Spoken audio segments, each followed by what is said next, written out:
Neste vídeo, um texto publicado em abril de 1963 no jornal Mensageiro da Paz, falando sobre troca de pastores nas Assembleias de Deus brasileiras.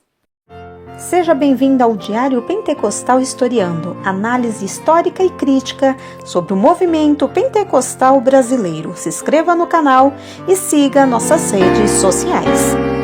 O povo que não conhece a sua história está condenado a repeti-la.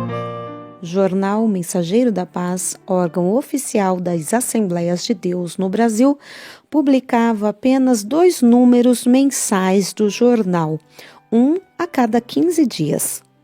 Evidentemente, os assuntos a serem publicados eram cuidadosamente escolhidos, uma vez que o jornal comportava apenas alguns assuntos. Pastor Luiz Bezerra da Costa era genro do recém-falecido pastor José Teixeira Rego, presidente da Assembleia de Deus em Fortaleza, Ceará. Após a súbita morte do pastor José Teixeira Rego, o pastor Luiz Bezerra da Costa tentou suceder o sogro na presidência da igreja. O texto a seguir, publicado no jornal, pode ter alguma relação com os acontecimentos ocorridos naquele momento histórico nas Assembleias de Deus em Fortaleza, Ceará. Deus não se deixa levar por respeitos humanos. Vejamos o que diz o apóstolo. Atendei bem por vós e por todo o rebanho sobre o qual o Espírito Santo vos constituiu bispos para apacentardes a igreja de Deus, a qual ele adquiriu com o seu próprio sangue. Atos 20, 28. Notai bem a admoestação do Espírito Santo. Atendei por vós mesmos e pelo rebanho, pois este custou caríssimo, sim, custou a vida de nosso Senhor Jesus Cristo. Portanto, as igrejas são muito preciosas aos planos do Senhor e, em particular, cada um de seus membros. Eu sou o bom pastor, conheço as minhas ovelhas e as que são minhas me conhecem. João 10 e 14. Assim como o Pai me conhece, eu conheço o Pai e dou a minha vida pelas ovelhas. É ou não perigoso, irmãos, tocar mesmo de leve em uma das ovelhas do Senhor? Ai de vós, pastores de Israel, que se apacentam a si mesmos. Não devem os pastores apacentar as ovelhas? Ezequiel 34 e 2, João 10, do 12 ao 13. Leia com toda atenção Isaías 5 e 11, Jeremias 50 e 6, Mateus 7 e 15, Atos 20, versículos 29 e 30, Ezequiel 34 e 10 e Zacarias 11 e 17.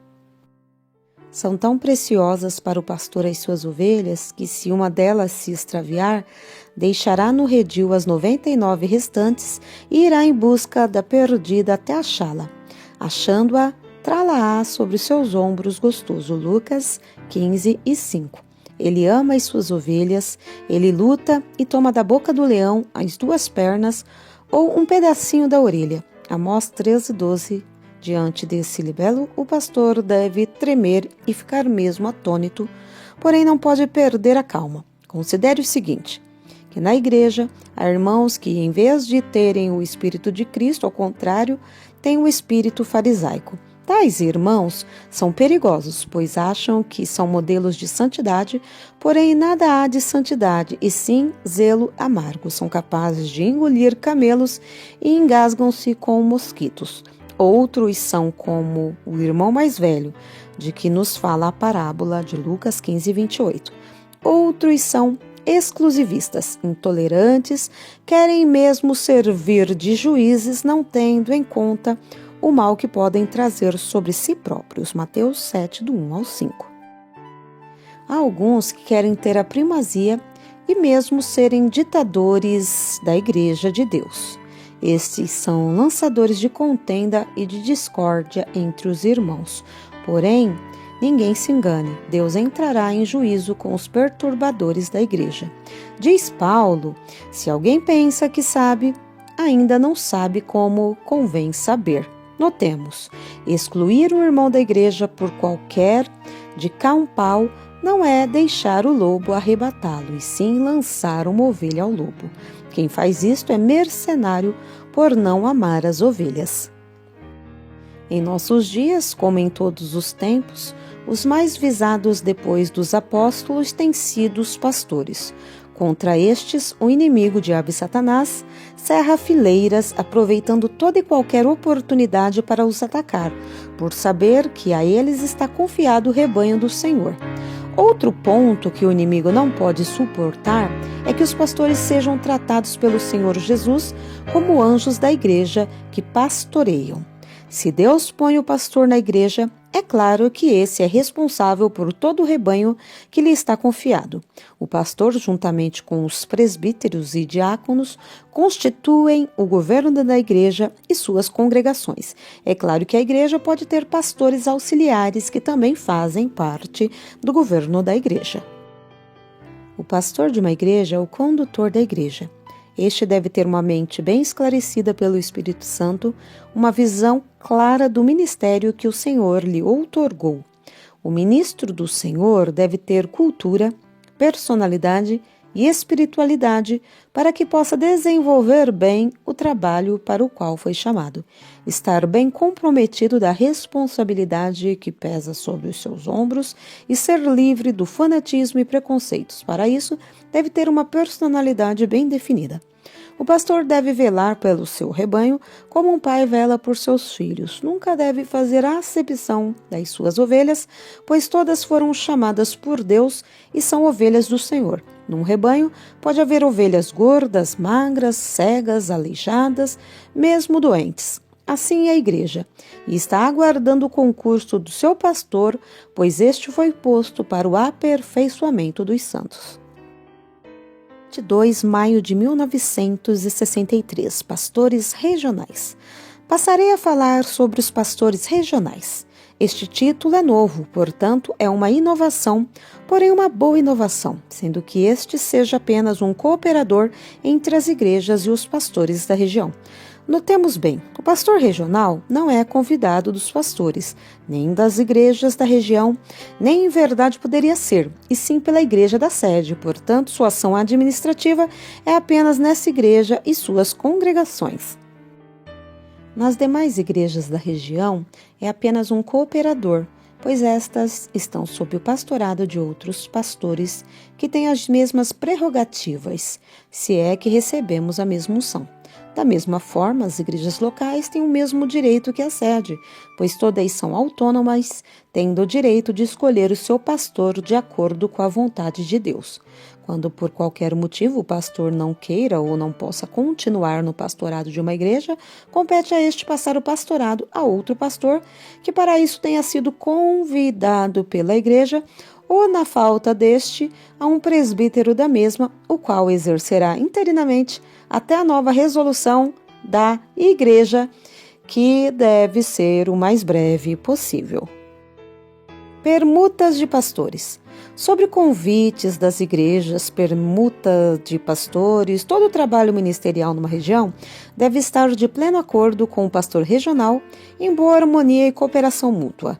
Quando se verificam transmissões ou posses de pastores, sejam estas o mais solene possível e o pastor regional deve estar presente como convidado de honra. Com isto, eu não estou diminuindo nem desprestigiando o pastor regional, pelo contrário, estou poupando-os, pois as igrejas regionais sempre são grandes de milhares de membros. Pastorear uma igreja não deixa de ser um trabalho árduo, e para alguém ter vitória em seu pastorado, é necessário que possua todas as qualidades de um pastor e também a ajuda de Deus. Portanto, só o governo dessa igreja é bastante para tomar todo o seu tempo.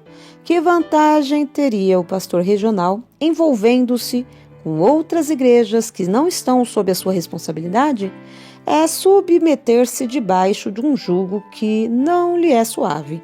É mesmo um trabalho inglorioso, pois nós não somos um bispado como o da Igreja Romana. Deixemos Roma com os seus dogmas e erros e tenhamos um ministério genuinamente evangélico, onde todos são iguais conforme o ensino do Divino Mestre. Lucas 9, do 46 ao 48. Graças a Deus, no ministério evangélico não há superiores nem inferiores, e sim cooperadores. Vejamos Romanos 16, 21, 1 de Coríntios 8, 23, Filipenses 4, 3, Colossenses 4, 11, 1 Tessalonicenses 13, 2, Filemão 24, 3 de João 8, Mateus 12, 24, 2 de Coríntios 6 e 1.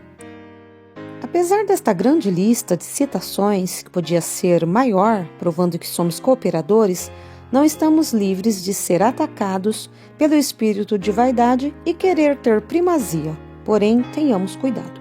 O caso é mais sério do que nós pensamos. Mateus 23 e 12. Só há um em que está na altura de superintender entre pastores e igreja. Este é o bom pastor. É Jesus o sumo pastor de todo o aprisco, de todo o rebanho do Senhor. Podemos tirar lições preciosas das 7 igrejas por intermédio do Apocalipse.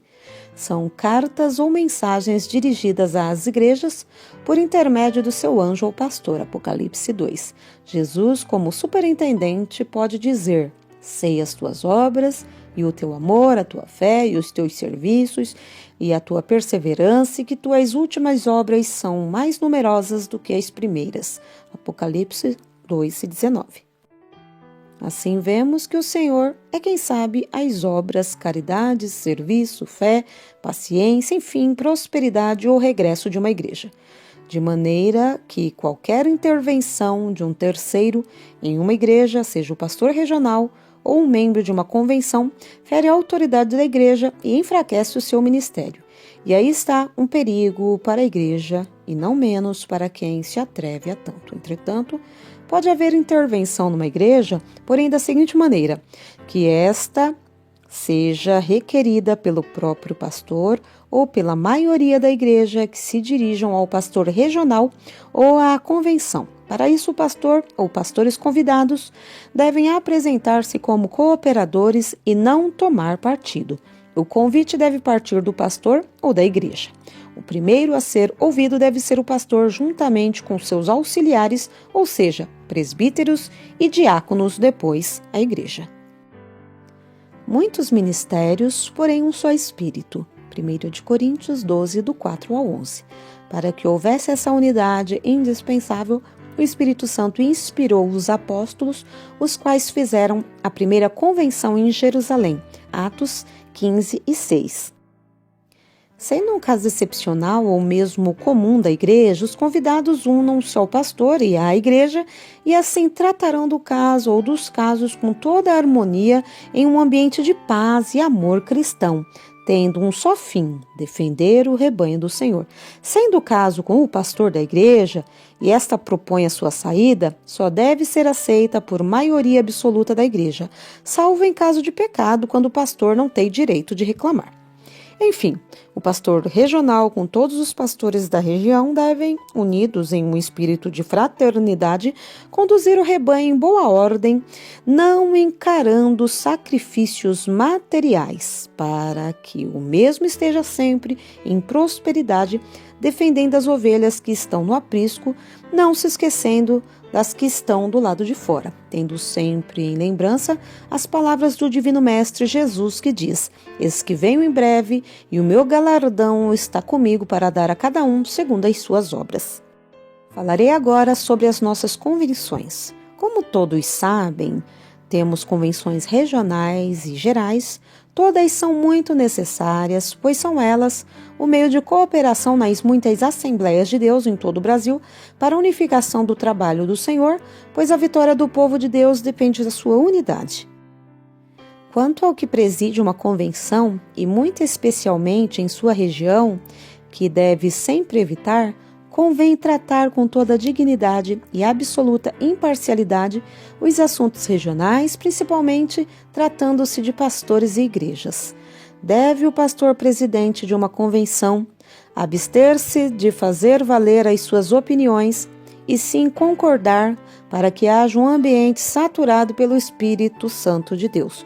Só assim os convencionais serão inspirados e os trabalhos prosseguirão sem perturbações.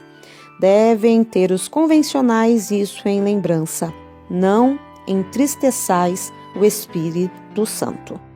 As convenções regionais e mesmo gerais, como já temos visto, são de caráter cooperativo, não lhe cabendo direito algum de decretar leis, nem mesmo resoluções que venham, embora de leve, ferir a autonomia das igrejas, para não quebrar a unidade de trabalho. Para isso, nós, pastores responsáveis pelo trabalho, não devemos ser vaidosos e nem tampouco devemos nos levar por respeitos humanos, sabendo que temos de dar contas a Deus pelo ministério que nos foi confiado. São coisas que a todos convém saber.